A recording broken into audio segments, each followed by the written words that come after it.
Bapak-bapak,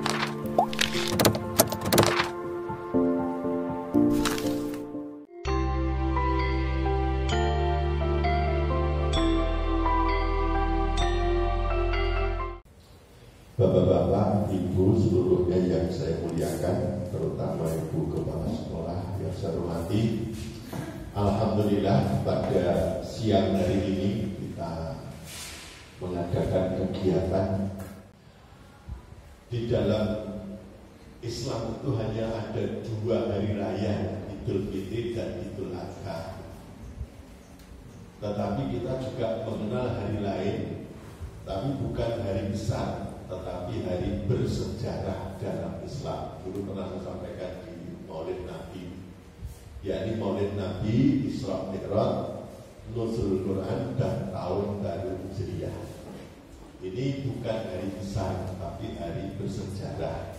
Tidak dirayakan, tapi untuk diperingati. Nah, maka berarti kita niatnya memperingati Isra untuk mengambil hikmah, mengambil pelajaran, mengambil manfaat, sebagaimana yang difirmankan Allah di dalam surat Al-Dariyat ayat 55, wa dzakir fa inna dzikra tanfa'ul mu'minin, dan senantiasa berilah peringatan, sesungguhnya peringatan itu bermanfaat bagi orang-orang yang beriman. Jadi sebagai orang yang beriman, yang selalu ingin lurus hidup kita, bercita-cita masuk surga, padahal kita punya sifat al-insanu ma'al khata' wa nisyan. Manusia itu tempatnya salah dan lupa. Nah, kalau tidak ada peringatan, nggak usah masalah akhirat, masalah sekolah saja, kalau gurunya pendiam nggak pernah cerewet. Punya anak memang ibu saking saya tidak pernah ngasih kok, nggak pernah nyereweti anaknya, kira-kira gimana? Nah, jadi dimanapun kita akrab dengan sistem peringatan, itu penting. Nah Bapak Ibu, karena Isra Mi'raj ini perjalanan mukjizat, kita tidak bisa menggunakan pemahaman dengan akal sehat atau rasio, karena ini perjalanan khusus mukjizat yang menjalankan, yang dijalankan, bukan yang menjalani sebetulnya. Jadi subhanalladzi asra, jadi Allah itu yang menjalankan, bukan Nabi berjalan dengan kemauannya sendiri. Jadi memandangnya dengan kekuasaan Allah, bukan kekuasaan kita. Ya, jangan menggambarkan perjalanan seperti naik pesawat, naik kuda. Ini perjalanan mukjizat. Nah, perjalanan ini tidak lama, hanya kira-kira berapa jam ya? Karena setelah sholat isya itu zaman Nabi itu malam. Jadi zaman Nabi itu sholat isya itu jam 9 sampai jam 10. Meskipun waktu masuk isyanya jam 7 mungkin sudah malam, tapi sholatnya di dalam Islam sebenarnya makruh, tidak disukai punya kegiatan setelah sholat isya. Jadi seluruh kegiatan pada zaman Nabi diselesaikan habis maghrib sampai isya, termasuk ngaji dan seterusnya. Sehingga isya itu adalah akhir penutupan hari ini, itu dimulai malam hari. Nah, jadi Nabi mulai berangkat setelah sholat isya ya kira-kira jam 9, jam 10 malam. Nah, sebelum subuh sudah kembali ke Mekah. Perjalanan yang hanya kira-kira ya 5 sampai 6 jam. Nah, itu menjalani dua perjalanan. Namanya Isra, dari Masjidil Haram di Mekah ke Masjidil Aqsa di Palestina. Jaraknya kira-kira 1250 km. Jadi Mas, kalau dibentangkan lurus itu tidak kalah keras, itu jalan kita itu kira-kira 1250 km. Nah, itu pun baru Isra-nya, belum Mi'rajnya. Dari Masjidil Aqsa ke Sidratul Muntaha, ke langit ke-7, masih naik sedikit lagi ke Sidratul Muntaha. Nah, itu perjalanan mukjizat. Nah, tentu saja bagi kita, karena ini yang menjalankan Rasul sebagai uswatun hasanah, laqad kana lakum fi Rasulillahi uswatun hasanah. Surat Al-Ahzab ayat 21, suri toladan yang baik beliau itu. berarti kita juga dituntut untuk meneladani proses Isra Mi'raj. Cuma waktu yang kita lewati, yang kita gunakan tidak semalam, tetapi waktu yang sangat panjang. Paling tidak Isra kita berapa lama? Isra kita paling-paling hasadu ummati minas sidina ila sab'in. Nah, Isra kita itu antara 60 sampai 70 tahun. Bisa lebih, bisa kurang. Nah, Mi'rajnya kapan? Mi'rajnya sangat lama.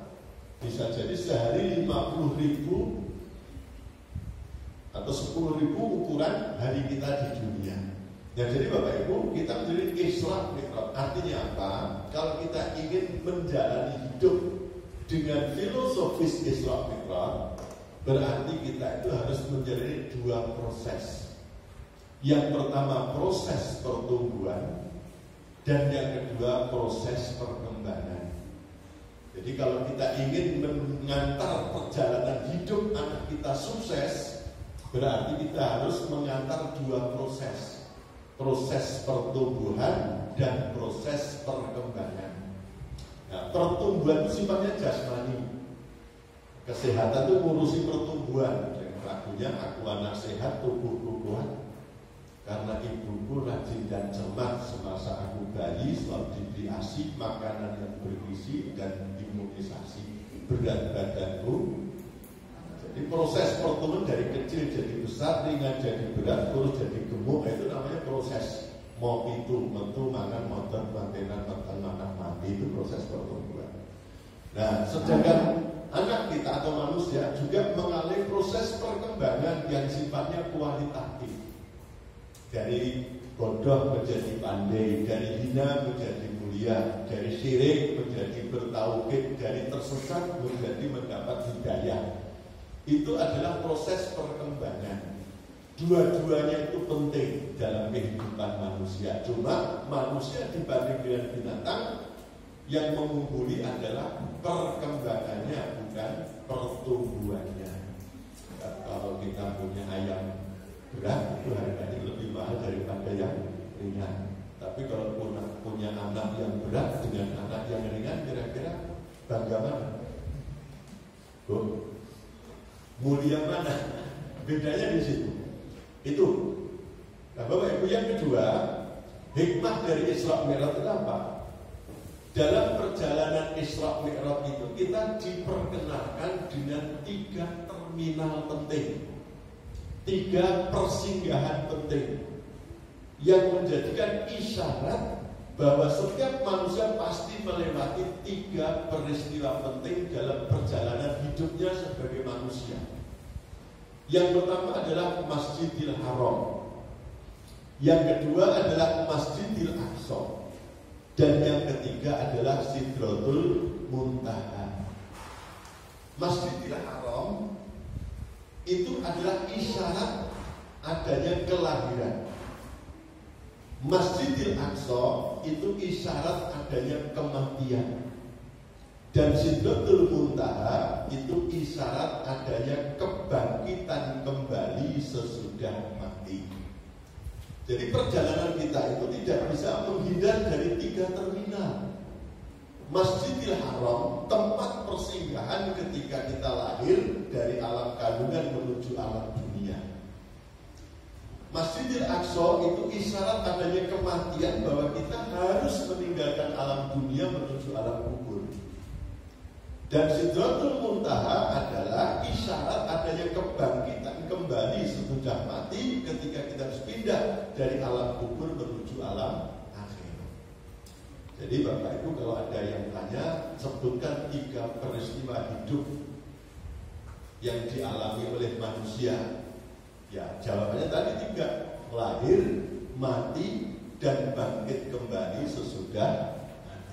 Ya, kadang-kadang ada di sandiwara, di drama itu katanya 3 peristiwa: lahir, nikah, dan mati. Padahal nikah bagi yang belum kan bukan kepastian. Kadang-kadang orang nganti mati, orang berapi, malah orang rapi wis keburu. Yang pasti kan lahir, mati, dan bangkit kembali sesudah mati. Makanya dalam perjalanan kita harus punya target, yakni selamat. Orang jalan itu orientasinya adalah selamat. Maka selamat jalan dan seterusnya itu selamat datang itu karena butuh selamat. Nah, konsep selamat ada 3 tadi. Silahkan baca surat Maryam ayat 33. Itu doanya Nabi Isa alaihissalam. Dalam keyakinan kita Nabi Isa alaihissalam berdoa wassalamu alayya yauma wulidtu wa yauma amutu wa yauma ub'atsu hayya. Semoga keselamatan tercurah padamu di saat aku dilahirkan, di saat aku dimatikan, dan di saat aku dibangkitkan kembali sesudah mati. Jadi Nabi Isa memimpin kita doa bahwa selamat itu 3 fase: lahir, mati, dan bangkit kembali sesudah mati. Nah, kalau kita lahir sudah selamat, apapun risiko ibu kita yang melahirkan, bagaimana hidup yang sekali itu kalau sewaktu-waktu kita mati juga mati dalam keadaan selamat. Dan kalau kita nanti dibangkitkan kembali sudah mati juga dalam keadaan selamat. Nabi Isa tidak minta menikah. Kalau Nabi Isa minta menikah dan tentu saja dikabulkan oleh Allah. Kalau dia ada yang percaya Nabi Isa sebagai putra tunggal Tuhan, nah, kalau Nabi Isa sudah nikah, kira-kira istrinya Nabi Isa apa itu jalan?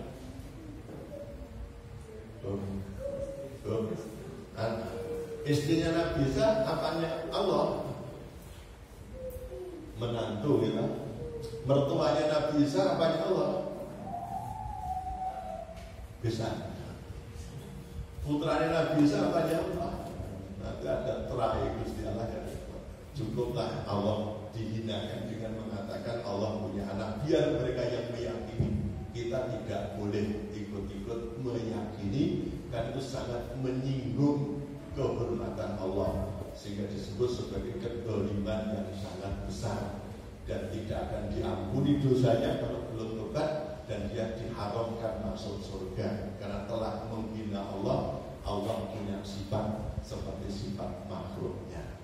Nah, ini keyakinan. Soal orang lain yang meyakini ya lakum dinukum, kita toleran saja, tidak usah dihina, tidak usah diganggu, kita tidak boleh meyakini. Nah, kenapa kok setelah matilah dihidupkan kembali, Bapak Ibu? Ada 2 alasan.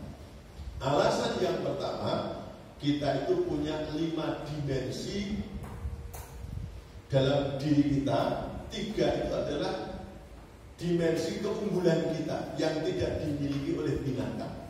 Jadi dalam diri kita ada 5 dimensi: dimensi nabatiyah, dimensi hayawaniyah, dimensi basyariyah, dimensi nafsiyah, dan dimensi rohaniyah.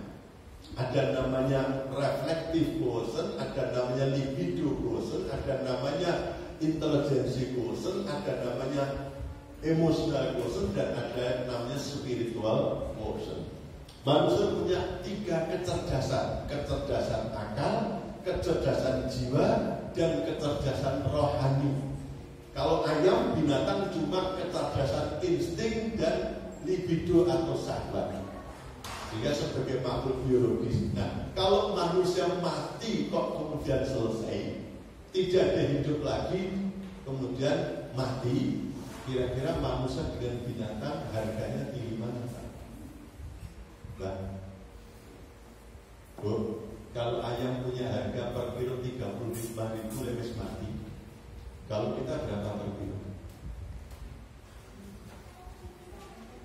Loh, kalau binatang dasar, pohon jati aja mati masih punya harga diri, binatang mati punya harga diri, padahal dia hanya punya naluri dan punya syahwat. Nah, kita yang punya akal, punya jiwa, punya roh, kok mati selesai, padahal kita nggak punya harga lagi. Lantas kita itu di mana kehormatan kita? Maka manusia yang sadar dirinya lebih hebat daripada binatang, yakin adanya hidup sesudah mati.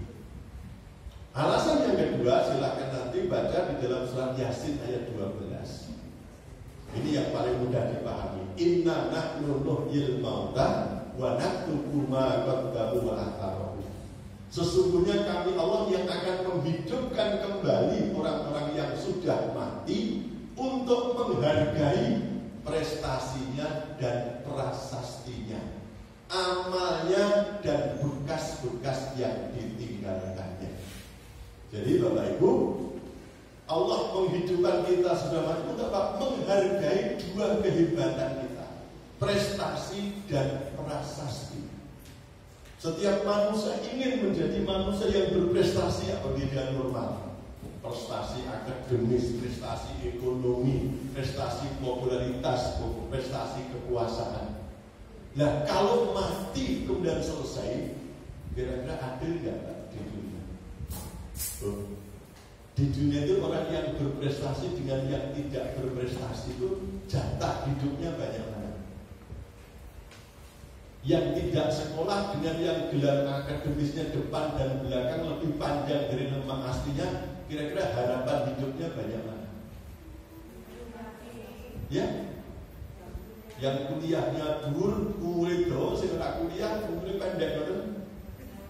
Betul. Sing ayu karo sing ora ayu rabine dhisik pundi? Ayo jujur.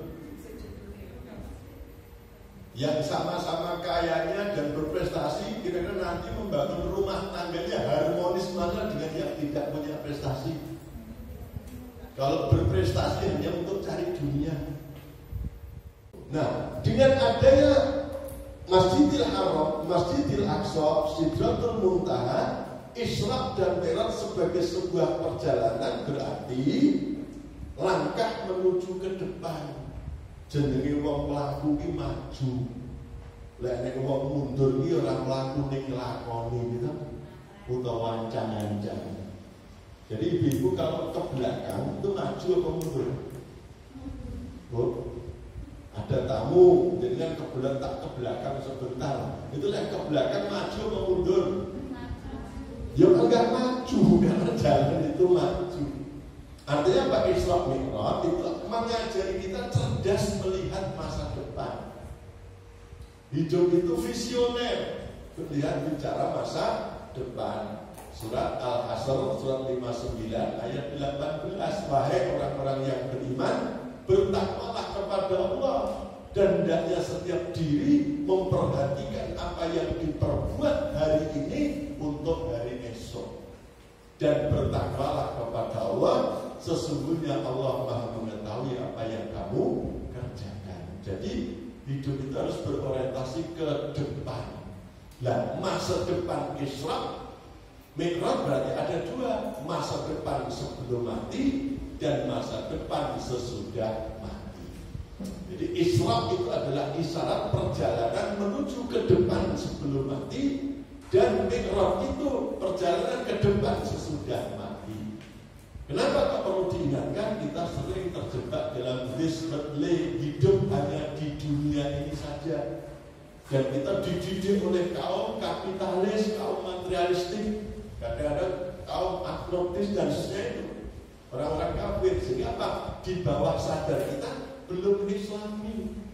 Coba kalau ibu mendidik putra putrinya supaya sukses di masa depan, yang terpikir masa depan sebelum mati apa sesudah mati? Jujur. Kalau kita mendidik anak sekolahkan sekolah favorit demi masa depan mereka, Pak, cukup saya saja yang menderita, anak-anak saya jangan. Yang terpikir di sini itu masa depan sebelum mati apa sesudah mati?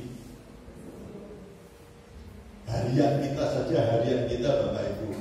Untuk sebelum mati kita butuh bayaran, sesudah mati kita butuh ganjaran. Kira-kira kalau mau berangkat kerja itu yang di pikiran kita bayaran apa ganjaran? Jadi sing bener kan tadi sampai bismillah golek ganjaran ning ora lali nampa bayaran. Sing penting urip sepisan ganjarane kathah bayarane turah gitu.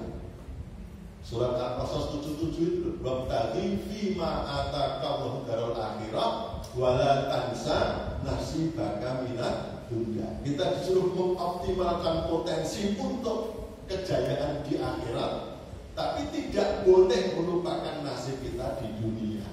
Berarti bismillah golek ganjaran ning ora lali nopo bayaran. Rabbana atina fid dunya hasanah wa fil akhirati hasanah wa qina adzabannar. Sing penting ganjarane kathah, bayarane kurang, tabungane dolar karo dinar gitu.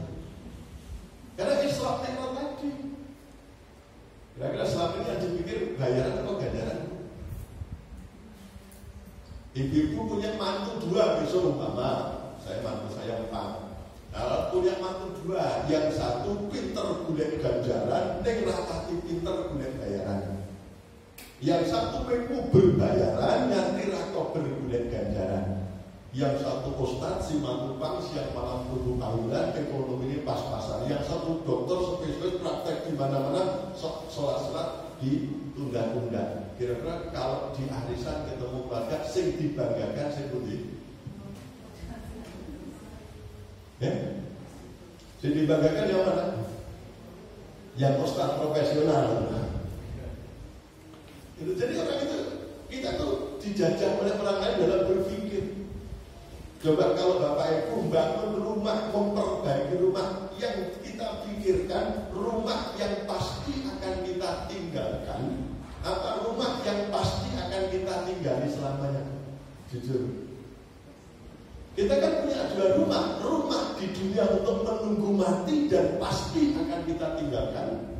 Dan kita ingin masuk surga juga harus punya rumah yang akan kita tinggali khalidina fiha abada, kekal abadi selamanya. Selamanya yang kita pikirkan rumah yang pasti akan kita tinggalkan, apa yang pasti akan kita tinggali selamanya. Pak, dua-duanya perlu punya. Nanti mati kontrak terus, nanti duit yang akhir atau apa-apa. Lalu kita harus punya target. Maka orang Timur Tengah itu didoktrin dari keluarga, kamu harus punya 2 rumah, bekerja, berjuang, berjihad, sungguh-sungguh kamu harus punya 2 rumah. Dahulukan rumahmu di dunia yang kamu butuhkan sampai kamu mati, tapi jangan baik-baik dulu. Pokoknya cukup saja. Begitu kamu sudah punya rumah yang memadai cukup, maka kamu harus menabung. Minimal bisa wakaf sebuah masjid seukuran kira-kira 10 kali 12 meter persegi. Maka justru banyak kedatangan wakaf-wakaf dari Timur Tengah, karena setiap keluarga punya konsep bangun rumah di surga. Nah, baru ketika mereka sudah bangun masjid di dunia, sudah wakaf, baru memperbaiki rumah yang tadi. Kalau kita gimana? Kalau sudah punya rumah satu layak, yang kita pikirkan bangun masjid apa? Ngejaki? Juarnya? Jeroknya nambah, kadang-kadang sampai mati kita nggak punya. Nah ini kan apa? Tidak ada yang mengingatkan kita. Pelajaran kita berorientasi hanya masa depan sebelum mati. Nah Bapak Ibu, masa depan sebelum mati itu sifatnya mungkin. Masa depan sesudah mati itu sifatnya pasti. Artinya apapun yang belum terjadi sekarang sampai mati itu baru kemungkinan. Pacaran itu belum tentu nikah dengan pacarnya. Menikah dengan pacarnya belum tentu harmonis rumah tangganya. Menabung untuk hari tua, kadang-kadang belum tua sudah mati. Belum mati sudah komplikasi. Hanya mungkin. Tapi namanya mati pasti. Hidup lagi sudah mati pasti. Surga dan neraka itu pasti. Maka kejar yang pasti, jangan melupakan yang mungkin. Orientasi kita Isra Mi'raj. Nah, ibu-ibu, bapak-bapak, dalam rangka menjalani Isra Mi'raj ini, karena waktu yang terbatas, saya ingin menyampaikan tentang 5 masalah yang pasti dihadapi oleh setiap manusia yang ingin menjalani hidup itu dengan benar.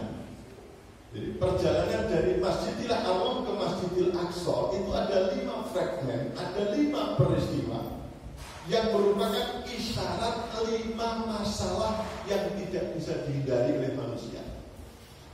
Dan anak-anak kita pun nanti juga akan menghadapi 5 masalah ini. Maka kalau tidak dikasih ilmu, tidak kasih bekal, dia nanti akan celaka hidupnya. Singkat-singkat, apa yang pertama? Yang pertama adalah masalah hati. Jadi ketika Nabi mau berangkat, oleh malaikat Jibril itu di belah dadanya dioperasi, dibersihkan hatinya dengan air zam-zam. Dikasih ilmu, dikasih hikmah, dikasih iman, keikhlasan. Ini artinya apa? Problem utama manusia dan problem internal, problem hati. Maka dalam surat Asy-Syams ayat 7 sampai ayat 10, wa nafsi wa ma sawwaha fa'alhamaha fujuraha wa taqwaha. Qad aflaha man zakkaha wa qad khaba man dassaha. Jadi di dalam hati kita, jiwa kita itu ada dua kekuatan, fujur dan takwa. Kekuatan negatif dan kekuatan positif. Kekuatan yang menghinakan kemanusiaan kita dan kekuatan yang memuliakan kemanusiaan kita. Sungguh berbahagialah orang yang mempositifkan hatinya, dan sungguh celakalah orang yang menegatifkan hatinya. Nabi dawuh inna fil jasadi mudghah idza salukat salukal jasadu kulluh wa idza fasadat fasadal jasadu kulluh ala wa hiya qalb. Ketahuilah bahwa di dalam diri manusia ada segumpal daging. Kalau dia baik, maka baiklah seluruh pribadinya. Kalau dia buruk, buruklah seluruh. Ketahuilah bahwa itu adalah hati. Jadi problem hidup yang pertama adalah problem hati. Makanya sebelum berangkat, pesan yang terbaik adalah pesan dengan ungkapan hati-hati. Ya, itu isyarat saja. Tidak ada orang tua anaknya pergi dipesan apa sih meripat-ripat, kuping-kuping sekolah sing muter-muter ngepit di galane kalau enggak sikil-sikil aja. Hati-hati. Jadi kalau bapak-bapak sebagai orang yang baik hati, di depan rumahnya itu ada jalan berlubang cukup dalam, ditulis siapa? Hati-hati. Maka akhir sebenarnya kan jagalah hati, jangan dikotori. Jagalah hati, lentera hidup. Jadi kalau kita punya anak ingin selamat, hatinya digarap dulu supaya memiliki qalbun salim. Hati yang bersih, jangan sampai qalbun marid, hati yang sakit, apalagi qalbun mayyit, hati yang mati. Sekarang banyak orang tua lupa anaknya tidak dididik hatinya. Sehingga Pak anak ketika menangkap pesan hati-hati itu nggak nyambung. Apa yang dimaksud dengan hati? Padahal ini yang menyelamatkan. Yang menyelamatkan perjalanan bukan mata dan telinga kita, Bapak Ibu. Coba adakan survei. Kira-kira orang buta dengan orang melek itu prosentase kecelakaannya tinggi mana? Ya? Tinggi mana? Prosentase yang mengalami kecelakaan antara orang buta dan orang melek. Padahal pada pelaku ninggalan rame. Kira-kira tinggi mana yang celaka? Yang melek. Yang ketangkap KPK kebanyakan yang pintar apa yang bodoh? Maling ini jadi pintar apa bodoh? Pintar kan? Kadang-kadang polisi kan kalah berarti. Jadi Bapak Ibu yang menyelamatkan kita adalah hati, visioner, bukan reaksi orang manut meripat, orang manut kuping. Kalau kita hidup kok manut meripat karo kuping, reaksinya bingung hidup itu. Mau mantu kok manut meripat karo kuping, undang dulu, undang tonggo rapat. Kira-kira bagaimana? Apa sih musuh di ruang itu tanam? Anggarannya sampai ini bandingin yang kono bertunggai apa yang dorong tak boleh. Kira-kira bangun betul ya. Hidup itu yang hati-hati, visioner, tidak reaksioner. Nah itulah. Jadi Nabi ketika berangkat, orang yang beriman itu harus berangkat dengan niat yang ikhlas, mukhlisina lahud-din, innamal a'malu binniyat. Tapi ingat, hati ini posisinya lemah. Di dalamnya sudah apa? Kekuatan negatifnya lebih pada yang positif. Nah, maka setelah itu kita diisraelkan apa? Israel selanjutnya ada setelah Nabi take off, tinggal landas, naik buruk. Itu begitu naik itu sudah dikutip oleh jin Ifrit. Berteriak-teriak, Muhammad, berhentilah saya bertanya. Nabi mendengar orang punya telinga, Nabi melihat orang punya mata. Tapi sebagai uswatun hasanah, suri teladan yang baik, Nabi mengajari kita visioner, tidak reaksioner. tidak mengikuti pendengaran, tidak mengikuti penglihatan, tapi tetap mengikuti hati. Ihdinas siratal mustaqim. Siapa jin ifrit? Ada simbol godaan setan. Jadi masalah yang kedua, setelah masalah hati kita yang dikuasai hawa nafsu, kita tidak boleh lepas dari masalah persetanan. Maka umat Islam itu harus punya ilmu tentang setanologi. Ilmu tentang setan yang akan menyesatkan. Kalau ada setan tidak menyesatkan, itu setan yang tidak profesional. Itu setan yang tidak amanah. Jadi kalau ada manusia kok tidak digoda oleh setan, berarti sudah minal jinnati wan nas, sudah dikontrol oleh setan, rasa digoda.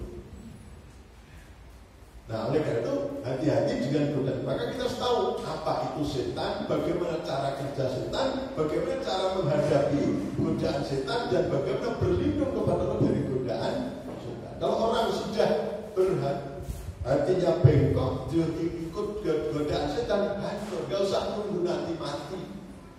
Sebelum mati aja sudah hancur. Ini godaan setan. Yang ketiga, Bapak Ibu, Nabi tidak sekedar diikuti oleh jin ifrit, tapi diapit dari kanan dan dari kiri. Berteriak, Muhammad, Muhammad, berhentilah, saya bertanya. Nabi sekali mendengar, orang punya telinga. Nabi melihat, orang punya mata. Seperti kalau kita jalan tuh, ya telinga kita pakai, tapi kalau kita ngikuti kan bahaya. Nah, malaikat Jibril memberi isyarat, yang dari kanan adalah teriakan Yahudi, yang dari kiri adalah teriakan Nasrani. Artinya apa? Ketika kita menjadi orang Islam, kita jangan aman dari agama-agama lain yang pasti akan mengganggu kelurusan kita. Maka dalam surat Al-Fatihah, begitu kita ihdinas siratal mustaqim siratal ladzina an'amta 'alaihim, kita harus ghairil maghdubi 'alaihim. Dalam tafsir konvensional itulah Yahudi, dari kiri adalah waladhdallin, itulah Nasrani.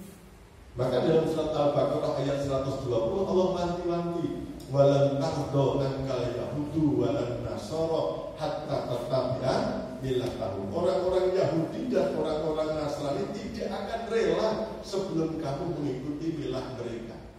Jadi dalam dunia Islam itu tidak bisa lengah dari Zionisme dan Salibisme, Yahudiisasi dan Kristenisasi.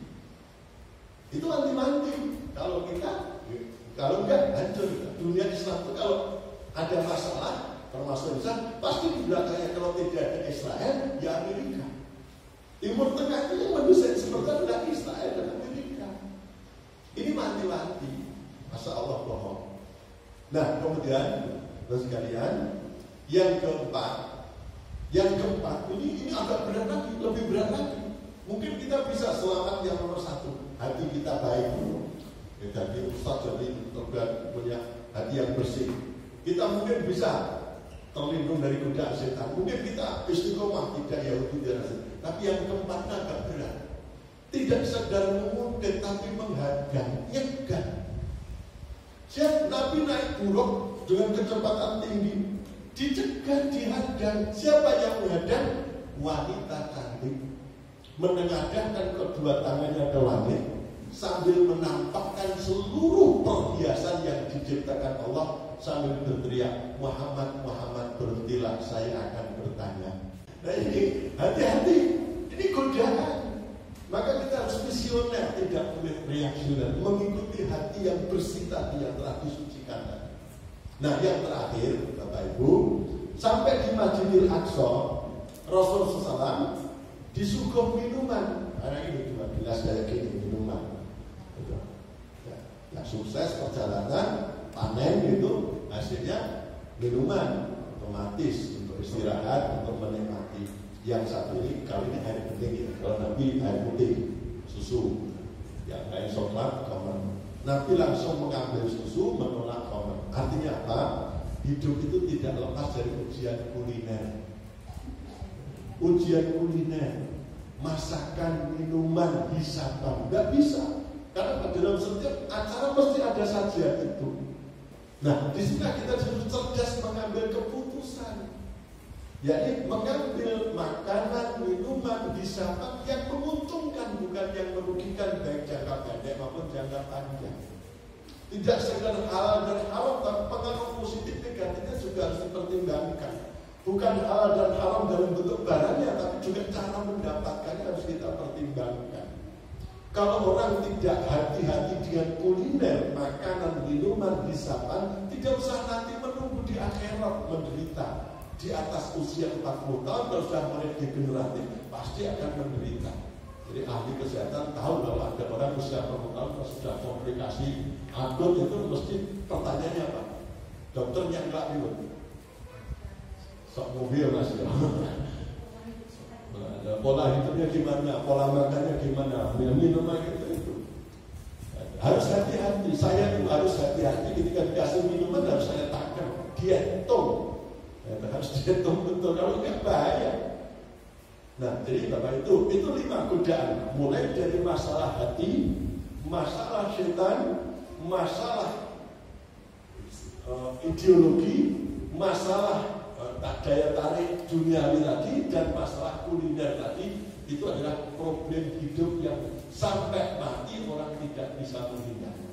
Siapapun yang hidup di dunia pasti menghadapi 5 itu. Kalau salah dalam mensikapi, tidak mungkin selamat mati dan selamat bangkit kembali sesudah mati.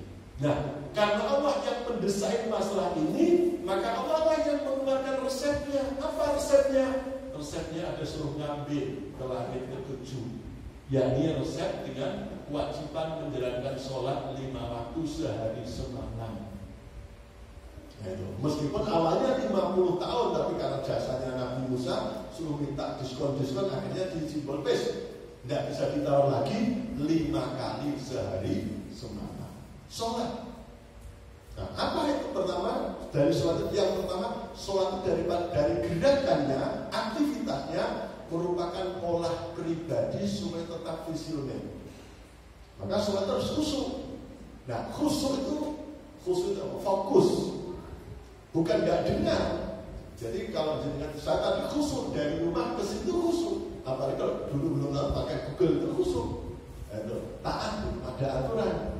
Tapi di jalan-jalan biasa lihat lampu merah, lihat orang nyabrang mendadak. Itu kita lihat, tapi harus sampai sini. Sholat itu juga begitu. Maka sholat itu sadar. Kalau ada orang sholat dipanggil nggak dengar itu kan sedang semaput. Nah, cecah lari-lari ya lihat gitu.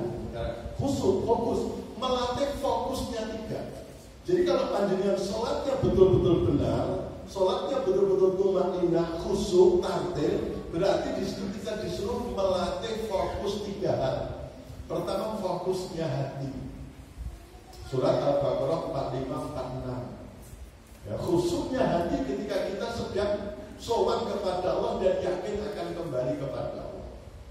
Jadi kalau sholat itu yang berhadapan dengan Allah itu hati kita, bukan otak kita. Kalau otak kita nanti mikir Allah Akbar itu berdiri sambil itu kan kerja otak. Ya kan? Hati kita sadar kalau sedang sholat. Yang kedua, khusyuknya otak. Ya, surat An-Nisa ayat 43. Wahai orang-orang yang beriman, janganlah kamu sholat dalam keadaan mabuk sebelum kamu mengerti apa yang kamu baca. Ini bacaan sholat harus mengandung makna, bukan mantra. Jadi harus dipahami maknanya. Kebanyakan masyarakat masih, kalau orang Arab mabuk itu nggak ngerti apa yang dibaca. Kalau kita tuh belum mabuk saja sudah nggak ngerti apa yang kita baca. Maka peringatan Islam juga mendorong kita untuk mengerti bacaan sholat. Bisa kalau kita mau 2 hari saja bisa menghafalkan. Nah, kita khusyuknya otak, mengerti apa yang dibaca. Dan yang ketiga, khusyuknya otot. Nah, khusyuknya otot. Surat Al-Fat ayat 29. Ya, rukuknya, sujudnya, berdirinya, kalau perlu fi wujuhihim min athari sujud. Di wajah mereka nampak bekas sujud. Sujudnya tumanina. Sampai punya bekas. Bekasnya penafsiran macam-macam. Ada bekas tawaduk, ada bekas hitam di jidat, itu masalah khilafiyah. Tapi yang jelas sholat itu khusyuk otot. Otot kita itu bergerak membentuk 360 derajat. Ya, berdiri itu 180, rukuk itu 90 derajat, sujud 2 kali itu 245 kali 100, 306. Artinya apa? Fisik kita tidak boleh menentang hukum Allah yang ada di alam. Nature of law itu nggak boleh ditentang, fisik itu. Jadi Bapak Ibu, sholat itu artinya apa? Olah rasa, olah rasio, dan olah raga. Jadi ketika orang itu sholat berarti sedang menghidupkan afektifnya, kognitifnya, dan psikomotoriknya, menghidupkan kolbiahnya, akliyahnya, dan jasadnya. Latihan menjadi ahli dzikir, ahli fikir, dan ahli ikhtiar. Supaya bisa kerja ikhlas, kerja cerdas, dan kerja keras. Dan kalau kerja keras saja, rezeki kita pas. Kalau rezeki keras dan cerdas, rezeki kita memang lebih luas. Tapi kalau mau kerja keras, kerja cerdas, dilandasi kerja ikhlas, Allah janjikan rezeki yang tanpa batas. Itu artinya apa? Manusia tidak boleh menghindar dari 3 masalah: moralitas, kreativitas, dan kriminalitas. Hati yang suka berpikir mudah menghadapi masalah moralitas. Otak yang berpikir akan mudah menghadapi masalah kreativitas. Dan fisik yang terlatih olahraga maka mudah menghadapi masalah kriminalitas. Jadi kalau Bapak itu melepas putranya masa puber nanti, masa ketiga dari moralitas, kreativitas, dan kriminalitas. Dan harus kita kasih senjata pribadi insan kamil. Kalau dalam surat Ali Imran 190 namanya ulil albab, ahli dzikir, ahli fikir, dan ahli ikhtiar. Sensitif, kreatif, dan produktif. Hatine tertib, uteke lantip, tangane urip. Ngerti, pinter, tur prigel, iso dzikir, pinter mikir, gelem ngrewangi gayen karo pikir lek di musuh wani mrintir. Sampun ngantos juranak yang dipakani warak, sandali rapat, turoknya yang benanget, sehat, kuat, diangkat berat. Diundang dikir rata kojak, dikir raiso, kon gagen kalau pikir umum, lainnya sego mateng lagi do gelem moro. Kakak betul bocah kaya ora. Kakak betul saiki bocah kaya ngono. Diundang dikir gak mau datang, ajak mikir gak menyelesaikan persoalan, diajak membersihkan rumput lari tukang langgar, tapi begitu masakan matang baru berdatangan. Jadi beliau larang binatang. Kadang-kadang sekolah duduk jadi manten aja menjadi merotora sambil gak itu gak tahu mencari. Jadi mantu pengen menunjukkan prestasi, resik dan korah-korah. Murayo mau membersihkan tefuan di kerohi nanti mungkin kalau bersih bu, giling-giling cal ada si larang giling-giling itu anak kita itu keterampilan juga tidak terlatih. Nah, yang terakhir Bapak Ibu, Isra Mi'raj itu selama kita di dunia dari Masjidil Haram ke Masjidil Aqsa adalah diucapkan ilal masjid, minal masjid ilal masjid, dari masjid ke masjid. Jadilah orang yang hatinya tertambat di masjid. Karena di masjid itulah kita akan diingatkan tentang hal-hal tadi. Jadi ke masjid itu adalah kerinduan. Meskipun kita corona, ya bagaimana mensikapi masjid tetap hidup. Karena masjid inilah yang mengontrol tadi tentang peringatan-peringatan tadi adalah masjid. Maka usahakan anak-anak kita juga kita dekatkan dengan masjid. Selama masih di dunia kita butuh namanya masjid. Jangan sampai jauh dari masjid kalau kita ingin Isra Mi'raj, ingin sukses dunia dan akhirat. Begitu Bapak Ibu, mari kita tutup dengan doa bersama. A'udzubillahi minasyaitonirrajim. Bismillahirrahmanirrahim. Alhamdulillahirabbil alamin wa bihi nasta'inu ala umuri dunya waddin. Allahumma salli wa sallim wa barik ala Muhammadin wa ala alihi wa sahbihi ajma'in. Allahumma ighfir lil mu'minina wal mu'minat wal muslimina wal muslimat al ahya'i minhum wal amwat innaka qaribun mujibud da'wat. Rabbana zalamna anfusana wa illam taghfir lana wa tarhamna lanakunanna minal khasirin. Rabbana atina fid dunya hasanah wa fil akhirati hasanah wa qina adzabannar. Wassalamu alayya yawma wulidtu wa yawma amutu wa yawma ub'atsu hayya. Allahumma barik lana fi Rajab wa Sya'ban wa balighna Ramadan. Allahumma ihdina siratal mustaqim siratal ladzina an'amta 'alaihim ghairil maghdubi 'alaihim waladdallin. Subhana rabbika rabbil izzati amma yasifun. Wassalamun alal mursalin walhamdulillahi rabbil alamin. Assalamualaikum warahmatullahi wabarakatuh.